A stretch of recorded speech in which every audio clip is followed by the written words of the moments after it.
and you can't tell me nothing. What's going on, y'all? This is your main man, Cabinet Car, and today I will be teaching you how to make your own jig to mount doorknobs and door pulls. Let's get into it, baby.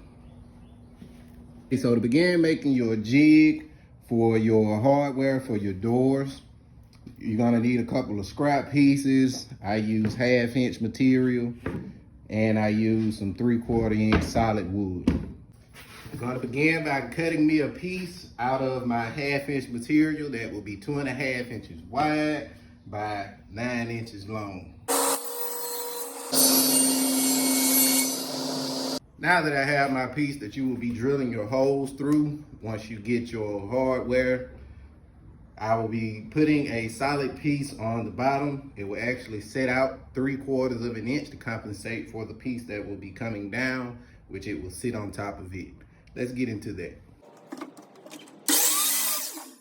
Now that I have my pieces cut out, I'm going to show you all what it's going to look like. Basically, it will go together as such. And what I'm going to do is I'm going to find the center of these pieces and I'm going to dado them just a bit for them to sit in there and fit securely, and then I'll secure it all together.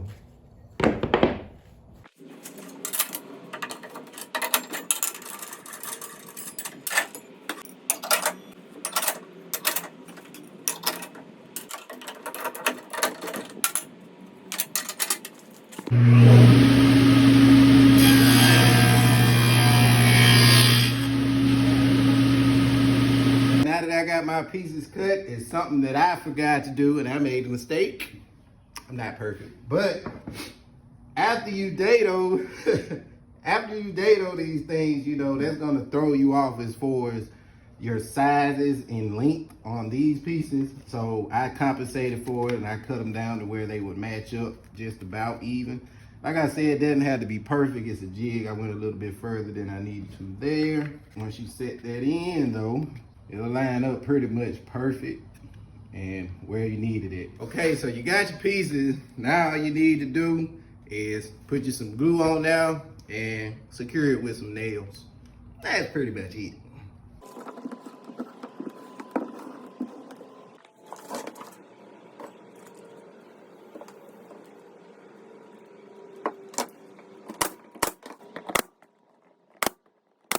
Now that you have your piece made and secured where it needs to be, you're probably wondering, well, hey, how do I figure out where to put the holes at? Well, depending on the type of pull or knob that you're using, you'll make that judgment based off the bottom of this piece and the side of this piece. It will actually go on the door like that. So this will let you know that that's the bottom of the door, and that'll let you know that that's the side of the door's edge. Now, when I'm drilling my holes and I'm placing my knobs or handles, I usually go up about 2 inches from the bottom of the door, and then I split the difference on shaker style and raised panel style. But on MDF doors, I just use the same principle that I use on the shaker style. So we'll say about 1/2 of 2 inches, which is 1 inch in, and that's where my holes will line up. I hope y'all understand that. I've made a mark up to 2 inches, and I've also already found the center. I'm gonna use this for the sake of video purposes. Like I said, you can move this up or down wherever you want, depending on where you want these to land. I'm just gonna use this handle for this video, but another way to figure out how much space you're dealing with, you can also measure it. So I'm gonna pull 1 inch, and that's about 3 inches in between. Or you can set this on your mark, get it lined up to the center of the actual hole, and then you can make a mark, and that'll tell you where you need to drill. For this, I'll be using a 3/16 drill bit. Those are the sizes that I use. Oh, that ain't gonna work.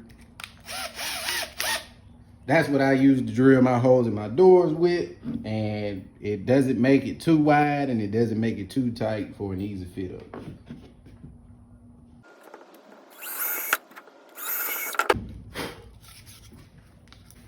It is hot down here in Alabama, y'all. Excuse the sweat. But anyway, all right. You got your jig ready. You got your drills holed out. You ready to drill some holes in doors, right? Wrong. What do we always do? Now, we don't know if this is absolutely correct. We would think it is, but we always test it, right? Right. So what I do is I take and I put my screws, or I take and put my screws in there, and I just test it out to see if it actually fits. All right, so it actually fits, and I'm not gonna tighten it all the way down. There's no need, but y'all pretty much get the idea. Now, can this be used for more than one size of pull or knob? Yes, it can.